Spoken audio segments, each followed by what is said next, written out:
The office smelled like lemon disinfectant and burnt coffee, like always.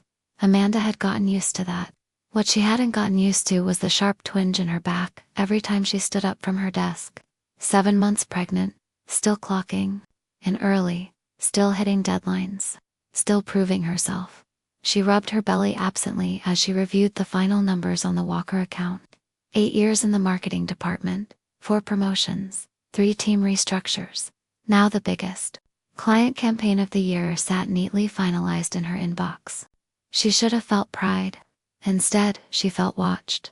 "Morning, Amanda," came a voice she was learning to dread more each day. Jessica Kane, VP of Marketing, stood in heels that clicked against the laminate floor like a metronome of fake friendliness. Blonde, Botoxed, and always 2 syllables away from condescension. Jessica smiled like someone posing for a stock photo about corporate wellness. "Morning," Amanda said, keeping her tone neutral. Jessica leaned over her cubicle just enough to assert dominance. "Don't forget, we've got a department check-in at 3:30.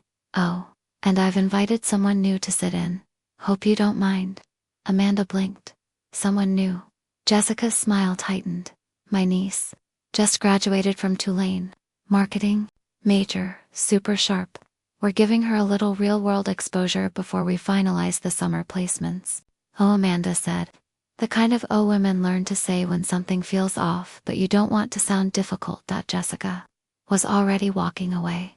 The 3:30 meeting was the usual soup of buzzwords and strategic filler.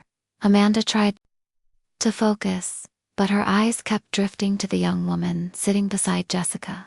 Legs crossed, nodding like she belonged. She was beautiful, there was no denying that. Glossy brown hair, soft ivory blouse, designer bag perched neatly on the table, like a trophy.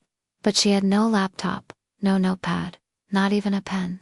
Just sat there absorbing things with the blank smile of someone who'd never missed a brunch because of a deadline. "Let's go around the table and share progress," Jessica said. "Amanda, why don't you start?" Amanda launched into a clear, efficient update: conversion metrics, social traction, budget variance. A few heads nodded. Jessica didn't. Jessica said, tapping her nails against her coffee tumbler. "That's fine. But I wonder if we've been too focused on old engagement models. Gen Z is shifting expectations. Isn't that right, Alyssa?" Alyssa, her niece, perked up. "Totally. Like static graphics are basically dead. You need movement. Reels like movement is currency now." Someone scribbled that down. Amanda blinked. Reels. Movement is currency. Jessica beamed. Exactly the kind of fresh perspective we need. Amanda forced a smile. It didn't reach her eyes. That night, Amanda sat at the kitchen table, laptop closed, one hand on her swollen belly, the other cradling a cold glass of milk. "Are you sure it wasn't just intern stuff?" her husband Marcus asked gently. Amanda stared at the condensation on her glass. "She's not an intern. She's Jessica's niece, and she's in our meetings, not HR orientation. They don't do that for interns." Marcus looked thoughtful. "You think what? They're replacing someone?" Amanda let the silence answer for her. A week later, Alyssa had her own desk. Not in the intern bullpen in the main floor. 3 seats away from Amanda. No employee badge, no name in the directory. But she had access to the Walker campaign files. Amanda only realized that when she saw the activity logs. "I noticed some edits," Amanda said during the next check-in. "Not mine." The client side wasn't informed. Jessica blinked innocently. "Alyssa's just shadowing. Don't worry about the technicalities." Amanda's voice was measured. She made changes to a deliverable with a 7-figure budget. Jessica's tone didn't change. "Well, it's not like she broke the website. Relax." Amanda felt it in her gut then. This wasn't oversight. It was a setup. 2 weeks later, she was called into HR. Her palms were sweating before she sat down. The HR rep, Karen, smiled the same way Jessica did. Pity wrapped in protocol. "We wanted to touch base on a few concerns," Karen said. "There have been some reports of friction, a reluctance to collaborate." Amanda frowned. "From who?" "We can't disclose the source," Karen said smoothly, like she'd practiced it in a mirror. "But multiple team members feel that your energy has shifted." "My energy," Amanda echoed. Stunned, Karen folded her hands. And with your current condition, we understand the stress. Perhaps it's time to discuss a lighter load. Amanda stared at her. You're suggesting I step back from my role temporarily, Karen said. Just until after your maternity leave. We'd bring in someone to keep things moving. Amanda's blood went cold. Alyssa? Karen's eyes didn't blink. This isn't personal, Amanda. That was the moment Amanda knew. They weren't waiting for her to leave. They were pushing. And she wasn't going to go quietly. Amanda didn't cry when she left the HR office. She didn't rage or throw anything either. She walked calmly back to her desk, sat down, and opened her email like it was any other Thursday. But inside, something had snapped. Not in a reckless way. In a calculating one. They thought she was soft, hormonal, vulnerable. They mistook her silence for weakness. What they didn't know was that Amanda had grown up with an alcoholic father, survived a toxic college ex, and clawed her way into every raise she'd ever gotten without nepotism or favors. Her silence was not weakness, it was strategy. She clicked open a folder she'd quietly kept for years. Backup evidence, private. Inside, performance reviews, email receipts, Slack screenshots, even PDFs of project milestones she'd hit, time and under budget. They wanted to play, fine. But she was going to document every lie they fed her, and let them hang themselves with it that night. At home, Amanda pushed back the lasagna Marcus had reheated. I need you to help me remember every odd thing that's happened the past month, she said, opening a notepad. Everything about Jessica, Alyssa, Karen. Marcus blinked.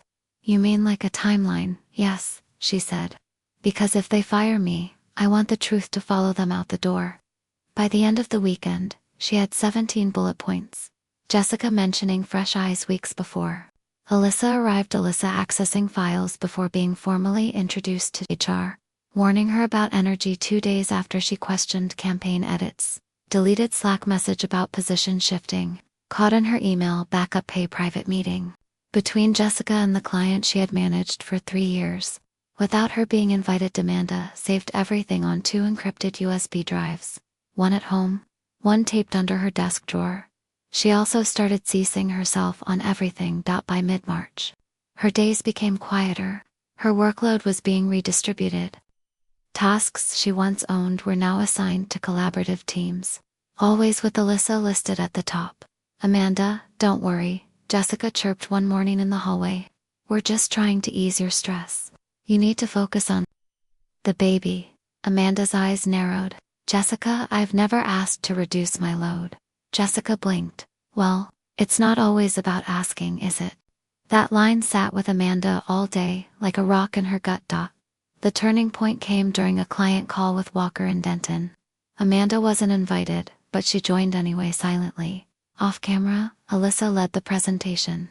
She used Amanda's deck, her words, even her phrasing, but she botched it.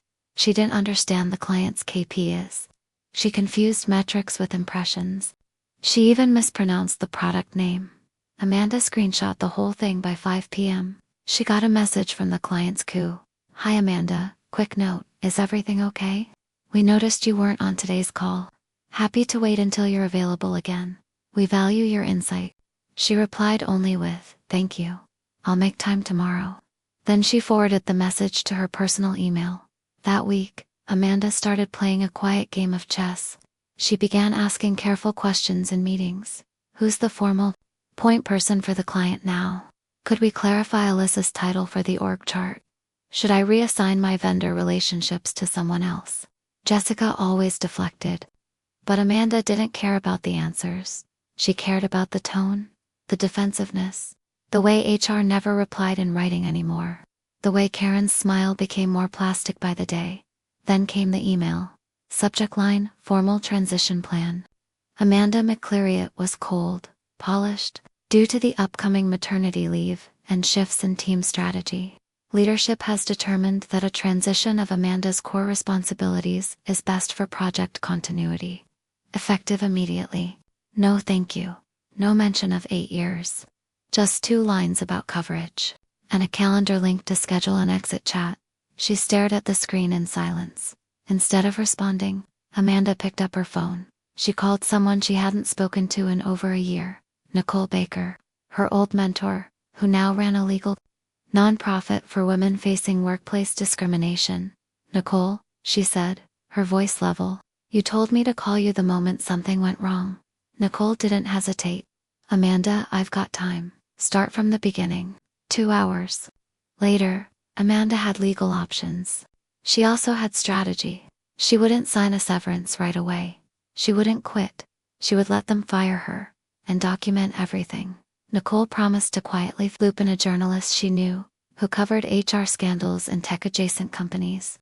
The journalist wouldn't publish anything yet, but she'd be ready. Amanda sat back in her chair. Her heart was racing, but her hands, they were steady. It was a Tuesday morning when the calendar invite landed like a slap. Subject: transition. Wrap-up plus HR touchpoint attendees: Amanda McCleary, Karen Stone, HR. Jessica Kane, VP of Marketing. Time: 11 a.m. Location: HR conference room to CTHERE. Was no mention of her replacement. No mention of Alyssa. Just a thin veil of professionalism wrapped around what Amanda already knew was an orchestrated termination. She closed the email slowly and stared at the monitor. Her baby kicked. She smiled faintly. She'd packed her hospital bag last weekend. Now she was packing a different kind of bag. 1 USB sticker, small notebook, 2 printed screenshots, a folded copy of her performance reviews, a letter, short, direct, addressed to the CEO. The time for guessing was over. At 10:55, she walked down the hallway in flats. Not because she was tired, but because she wanted to walk without sound. Inside the HR room, Karen smiled stiffly. Jessica, seated already, was scrolling her phone and didn't bother to look up. Amanda sat, folded her hands, and waited. Karen cleared her throat. "We just want to thank you again for everything you've done over the years, Amanda. As you know, with your upcoming maternity leave and the structural changes in the department, we're finalizing a transition plan." Amanda raised her hand gently. "May I record this?" Karen blinked, faint. "It's typically not our policy. It's for my memory," Amanda said coolly. "Pregnancy fog and all." Jessica scoffed. "I think we can keep this casual." Amanda didn't blink. "So no objections to a record then?" Karen looked trapped. "We'd prefer not to." Amanda hit record on her phone and placed it on the table. Jessica shifted in her seat. "Go ahead," Amanda said, voice like steel wrapped in silk. They laid out the script: position redundancy, restructuring. No performance concerns, just realignment. "We appreciate your contributions. We're offering a 3-week severance package." Amanda waited until they were finished. She didn't interrupt once. Then she reached into her folder.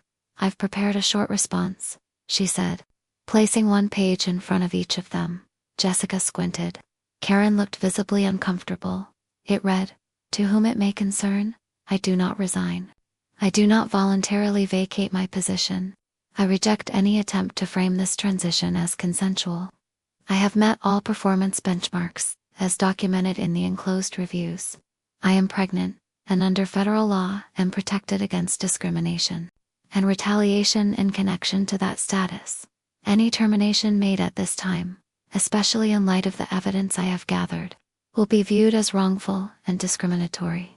I will pursue all legal remedies available to me. Sincerely, Amanda McClarikaren's eyes widened. Jessica looked like someone had thrown water in her face. "You're overreacting," Jessica snapped. "This isn't personal, Amanda. We're a business."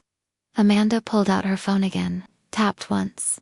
"I have screenshots of Alyssa editing campaign files before she was an employee. I have a copy of an email from a client explicitly requesting my presence on a call she was excluded from. I also have a Slack log showing you referred to me as excess weight. Care to comment?" Jessica's mouth opened, but no words came. "I also have legal counsel," Amanda added, "and a journalist monitoring this process." Karen looked like she wanted to vanish. The silence in that room was sacred. Amanda stood up slowly. "I'm not resigning. I'm not signing anything. I'll continue working until my leave date, as planned. And if that's a problem, I suggest your legal team contacts mine." She picked up her phone and folder. "Oh, and one more thing," she added, pausing at the door. Your niece, she's not half the strategist she thinks she is. Tell her to stop confusing reach with conversion." Then she walked out. Back at her desk, Amanda felt eyes watching her. A few teammates glanced up and looked away just as quickly. Alyssa wasn't there. Her desk was mysteriously empty. The monitor was off. The chair slightly pushed back like someone had left in a hurry. Amanda opened her laptop and typed .subject. Client support plus project updates as discussed too. Walker and Denton CMOCC, Jessica Kane, team body, hi team, circling back to personally. Support deliverables as requested. Attached are updated KPIs and creative direction. Let me know if further clarity is needed. Sent. Then, she opened a new email subject. Amanda McCleary request for CEO review. Confidential to CEO at Huron Creative Group. Co-attachment 1. Letter of response. 2. Performance docs 3. Client email. 4. Activity logs. She hit send and waited by Friday morning. Amanda sensed something had shifted, not dramatically, but subtly. Like when the air changes before a thunderstorm. There was no office announcement, no HR memo, no confrontation. But Jessica hadn't been in since the meeting. Alyssa's desk had been quietly cleared. No more pastel notebook, no luxury tote, no iced coffee cup left half-finished. Just an empty chair, as if she had never existed. Amanda didn't gloat. She documented every detail went into her growing timeline, which now had 2 versions. One for her lawyer, and one for the journalist Nicole had connected her with. The journalist's name was Alina Chen, and she had an edge to her writing, sharp, surgical, but restrained. Amanda liked her instantly. Their first phone call had been brief but powerful. "You don't sound scared," Alina had said. "I'm not," Amanda replied. "I'm furious, but I've waited until I had facts." "That's what makes your story dangerous," Alina said. "You didn't flinch." Around 11 a.m., Amanda's inbox pinged with an internal calendar request. Subject: Informal Touchpoint CEO's Office. From Linda Ramos, Executive Assistant to CEO. Time: 2 p.m. today. Amanda stared at the invite for a long time. She hadn't expected it this quickly. The top floor of Heron Creative's headquarters felt like a different planet. Open wood ceilings, live edge tables, soft jazz humming low from ceiling speakers. Amanda hadn't been up there in nearly 5 years. Not since her department had landed their first Fortune 500 brand. Linda, the CEO's assistant, greeted her warmly. "Amanda, good to see you. Go on in, he's expecting you." The CEO, Daniel Rudd, stood up from behind his glass desk as she walked in. He was older than she remembered. Silver at the temples now, but his handshake was firm and his eyes focused. "Thanks for making the time," he said, motioning to the chairs by the window. "I figured I didn't have much choice," Amanda said, voice steady. Daniel cracked a smile.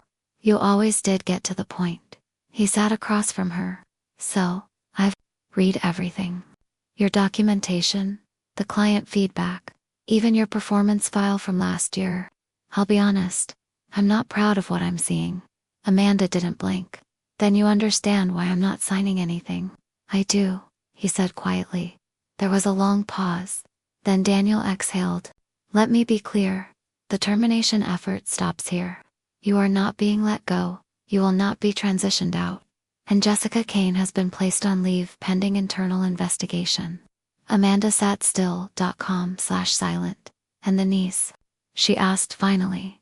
"She was never formally hired," Daniel replied. "No HR file, no background check.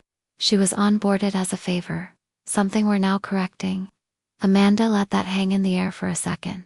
"I'm not looking for apologies," she said. "I'm looking for safeguards, not just for me. For every woman who comes after me, pregnant or not." Daniel nodded slowly. "Understood. I'd like to talk with you again next week about what those safeguards might look like." He stood, offering a hand. Amanda shook it, then paused. "One more thing," she said. "I'd like to continue documenting everything until I'm back from maternity leave. Not just for legal purposes, but transparency." "You have my blessing," Daniel said. "Full access. You'll get everything you need." Amanda left the office with her back straight. By Monday, whispers were swirling. People noticed. The tension that once followed Amanda like a shadow now seemed to cling to others, especially anyone who had played along with Jessica. Rachel from PR avoided eye contact. Tom from accounts, who once joked about pregnant brain, suddenly offered to cover budget reviews. Even Karen from HR sent an oddly polite Slack message. "Hi Amanda, let me know if you need any support with scheduling or transition documentation."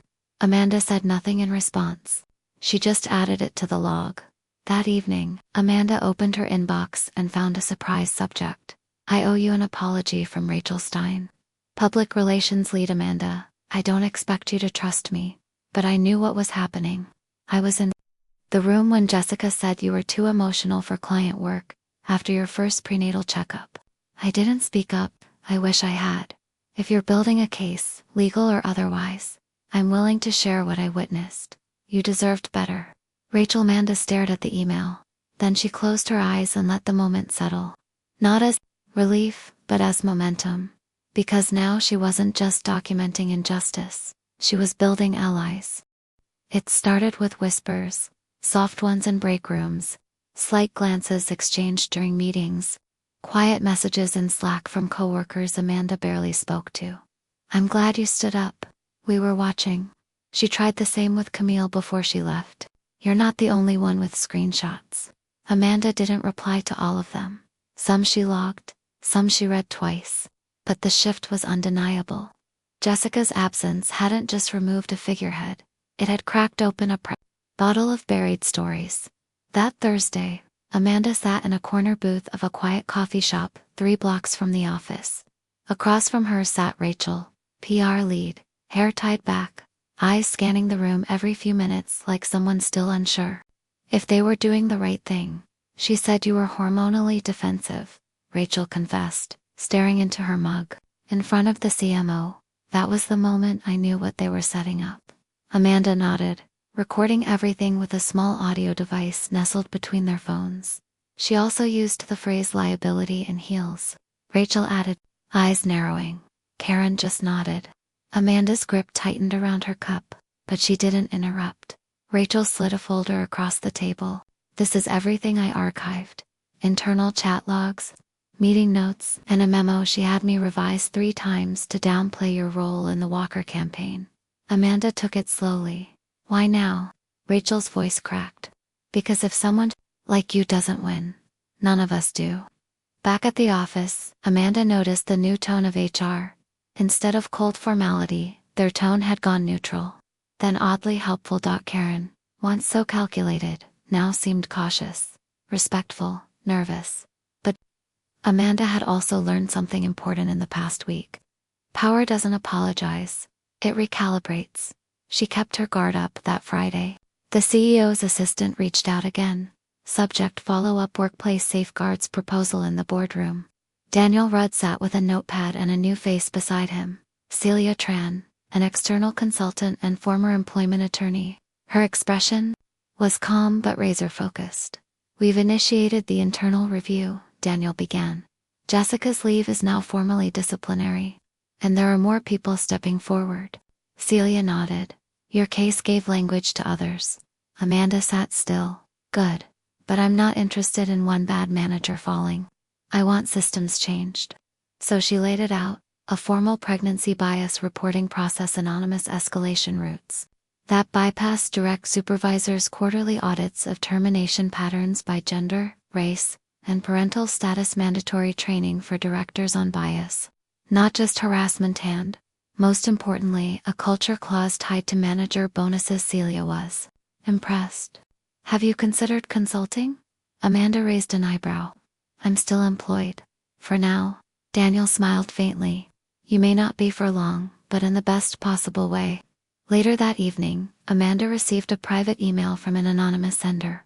Subject: be careful. She's not done. Body check. Who's been asking IT to access your internal messages? It's not over. Attached: a screen grab from an internal IT ticket system. Jessica's name. A request to restore access to archived inbox data. Amanda's inbox. The timestamp: just 2 days before Jessica's formal suspension. Amanda's stomach turned. The next morning, she went straight to Nicole. Her lawyer Nicole reviewed the screenshot and whistled. That's corporate espionage. If she wasn't cleared to access your mailbox post-suspension, that's grounds for criminal breach. Amanda exhaled. She's still trying to dig her way out. Let her try, Nicole said. She's just building your case. That Sunday, Amanda sat on her porch with her laptop open, her hand resting on her belly, cool wind curling under her sleeves. She opened a draft of an article Alina Chen had sent her. Headline: Pregnant, Silenced and Set Up. How one woman fought back against corporate erasure. The article detailed the timeline, the players, the tactics, and the silent weapons used against her. No names yet, but the story was airtight. Amanda scrolled to the final paragraph. When Amanda walked into that HR meeting, they expected a tearful exit. Instead, they got a blueprint for resistance. Amanda leaned back in her chair. No, this wasn't over. Jessica might still try to claw her way back. But now Amanda had something she hadn't had for weeks. The upper hand. By Monday morning, Amanda no longer felt like prey. She felt like bait. Jessica was still out on disciplinary leave. But the latest IT leak confirmed she hadn't gone far, and she wasn't working alone. Amanda began watching people closer, not just the obvious ones, the quiet ones, the ones who used to laugh a little too hard at Jessica's jokes, the ones now pretending they'd never spoken at all. She noticed Tom from accounts always leaving meetings early. She noticed Karen's tone changed drastically. Anytime legal was CC'd, she noticed how her Slack history showed messages being unsent by people she hadn't heard from in weeks, and most of all she noticed Alyssa had reappeared, not in the office, but on LinkedIn, excited to be rejoining the team at Heron Creative in a strategic consulting role. Big things ahead. Amanda screenshot the post. The timestamp was that morning. She didn't go to HR. She went straight to Alina, the journalist. This post doesn't make sense, Amanda said over a call. She wasn't hired properly. They admitted that.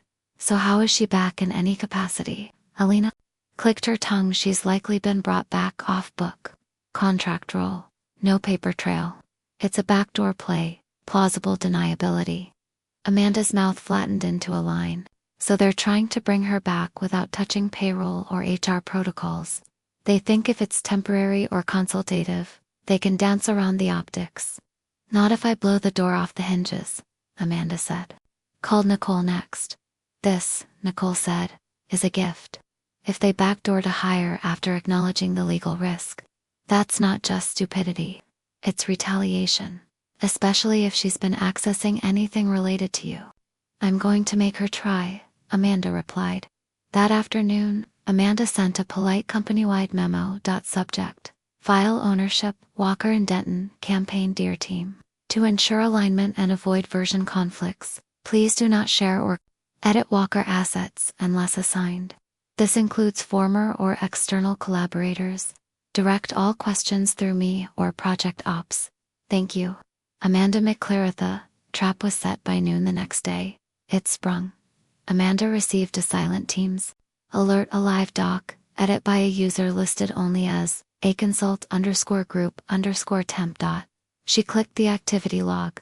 There it was. Edits to campaign slides, made from an external IP address, with tracked suggestions under the alias LSM duplicato, and they weren't just edits. They were revisions that replaced Amanda's name in project attributions. She stared at the screen, then she hit record on her screen recorder and opened a private Zoom link with her lawyer. Nicole, you're going to want to see this in real time, Amanda said.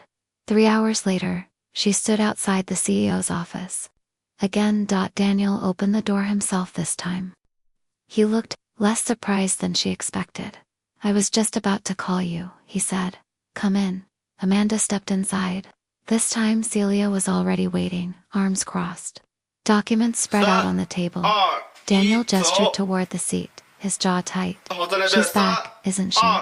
Amanda asked, not even sitting yet. She was, Celia replied. Contractor, quiet, no announcement. Brought in by someone on the board as a favor. But what you've uncovered, she held up the printed activity log Amanda had sent, violates at least 4 protocols, and undermines your active case. Amanda finally sat. So what happens now? Daniel's voice was flat. We're terminating the contract. But that's not enough. We're recommending Jessica's permanent removal and Karen's transfer out of HR, pending further review. Amanda raised her eyebrows. That's the first smart move you've made in weeks. Daniel nodded. You were right, we didn't just try to erase you. We opened the door for it to happen again. Celia leaned forward. Would you be willing to present your safeguard recommendations to the board directly? Amanda's throat tightened. Not from nerves, but something deeper. Purpose. I'll do it. But not as an employee, she said. As a partner. And only if every woman in this company gets to read the article that's about to go live. Daniel was silent. Then he nodded. That night Amanda sat in the baby's room, sorting through tiny onesies, and listening to the soft hum of the fan. Her phone buzzed. Elena Chen had texted. We're live. I've sent you the link. And Amanda, prepare for fire. She opened the article. Her name was right there in the title now. They said I was emotional. But I had receipts. How a pregnant woman took down corporate gaslighting. Amanda didn't. Smile. She breathed. She felt her baby shift, as if to say, you did it, Mom. But Amanda knew better. She wasn't finished. She was just getting started. By the following Wednesday, Amanda's inbox looked like a battlefield after a storm. Subject lines ranged from "You're a hero" to "Thank you for speaking out," to less flattering ones, like "You're blowing this out of proportion," and "Why didn't you come to me first?" The article had detonated on LinkedIn by noon. Over 37,000 shares, dozens of corporate reposts, and a thread of current and former employees adding their own horror stories under the hashtag not just Amanda clients. Were watching. Competitors were circling. Investors had called twice before the board meeting even started. Amanda stood in the mirror and adjusted her blazer. Not for vanity, for armor. She wasn't going to ask for permission today. She was going to speak, like someone who'd already outlasted the storm. The boardroom was all glass and silence. 8 members, 4 women, 4 men, most of them older, all of them cautious. They sat in a curved formation, like they'd been designed to evaluate. Daniel sat at the head, flanked by Celia, the attorney, who gave Amanda a subtle nod as she entered. Amanda walked in with a slim binder and nothing else. She set it on the table but didn't open it. I assume you've all read the article, she began. A few board members shifted, one cleared his throat. Then I won't waste time defending myself. I'm here to make sure this company never does what it did to me to anyone else. She laid out everything. How her responsibilities were stripped under the illusion of support. How Jessica's niece was embedded without protocol. How HR enabled the behavior through silence and process manipulation. How a pattern of maternal bias had already pushed 2 former employees out, quietly, before her. And you only know my story, Amanda said. Not theirs. Not the women who didn't have documentation or a lawyer or a journalist who believed them. She flipped open the binder. This is what you're going to do next. She didn't ask. She instructed. By the time she was done, the room was dead. Quiet. Until one board member, the oldest woman, gray bob, sharp glasses, leaned forward. I read your story twice, she said. The first time as a board member. The second as a woman who had her first child in 1983. I remember what it was like when we were told not to wear our engagement rings to interviews. Amanda held her gaze. I want your plan in front of the full executive council within 2 weeks, the woman said. And I want you heading it, Daniel added, with board-level support and protected status during and after your maternity leave. Amanda's heart skipped, not from shock, but from relief she'd never allowed herself to feel until now. But she didn't exhale yet, because just as she reached the door to leave, her phone buzzed. A single text, no name, just a number she didn't recognize. Karen's moving files, private ones, not just yours. Amanda turned back into the boardroom without knocking. Sorry, she said, voice clear. One more thing. She looked directly at Daniel. Your head of HR is trying to bury evidence. Within an hour, IT had traced the activity. Karen had accessed a restricted HR directory, downloading multiple documents tagged voluntary exit interviews. Her terminal logs showed name changes, file deletions, and resaved versions, all time-stamped after Amanda's article went live. Celia's response was immediate: full account suspension, compliance investigation, legal isolation. Amanda didn't celebrate. Instead, she asked the only question that mattered now: whose files were those? What they found sent a chill through the building. One was from a former junior analyst, fired after announcing she'd begun IVF. Another was from a male employee who had reported Jessica for verbal abuse. His complaint was marked unsubstantiated, despite clear written corroboration. A third belonged to Camille, the woman who used to sit 2 desks over from Amanda and vanished one Friday without goodbye. Her file contained notes from Karen, labeling her emotionally unpredictable. All of them had left quietly. None of them had been heard from again. Amanda stared at the screen in HR's legal review room, her chest heavy with names she hadn't known to miss until now. That night, she sent a message to Camille G. Subject: it wasn't just me, body. Camille, I don't know if this will reach you, but I wanted you to know your file crossed my desk. I know what happened now, and I'm not letting it stay buried. If you ever want to speak publicly or privately, I'll be here. No pressure, just solidarity. Amanda. The next morning, her inbox had a reply: thank you. I cried when I read the article. I thought I was crazy. I thought maybe I had imagined it. You proved I wasn't. Amanda closed her laptop. Jessica was still technically suspended. Karen's name was about to disappear from the directory, permanently. But Amanda's war wasn't with them anymore. It was with the culture that made women like them feel lucky to survive it. She didn't want survival, she wanted structural fire. By the second week of April, Amanda's name wasn't just a headline, it was a movement. Hashtag Not Just Amanda had grown from a viral post into a national discussion. HR blogs dissected her timeline. Employment lawyers referenced her screenshots in seminars. Even a prominent senator quoted her article during a women's workforce equity panel. And Amanda, she was still coming to work, still clocking in, still keeping a clean trail. But something had shifted. Her maternity leave was just 10 days away when she was invited to attend a town hall hosted by the company, streamed live internally and recorded for compliance. The subject: restoring trust in our culture, a conversation on accountability and change. Amanda didn't sit in the audience. She sat on stage, alongside Daniel, the CEO, and Celia, the attorney, and a rotating panel of department heads. Amanda's presence wasn't just symbolic, it was confrontational. When asked to speak, she didn't read a prepared statement. She spoke from memory. I didn't want a seat at this table. I wanted to do my job, collect my paycheck, and raise my child without being erased. But when silence became a requirement to stay safe, I chose noise. Not because I'm brave, but because I was cornered and had nothing left to lose. Now I know the power of that position, and I plan to use it every chance I get. The applause was subdued, but not cold. It was respectful. The very next morning, she received an email from a name she didn't expect to see again. Subject: congratulations and an offer. From Camille G. Amanda, your story cracked open something powerful. I'm writing now not just to thank you, but to ask if you'd consider helping us build something new. I joined a startup founded by 3 former HR executives.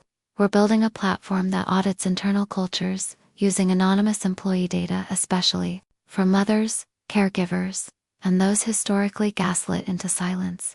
It's already funded, quietly powerful, loudly overdue. I want you to lead the narrative department. Name your title. Name your terms. We don't want to fix the system. We want to replace it.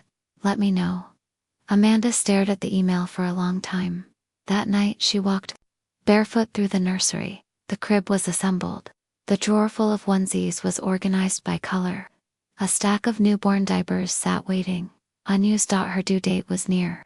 Her belly heavy, her steps slower, and her spirit lighter than it had been in months. She picked up her phone and drafted a reply. Camille, let's talk next week.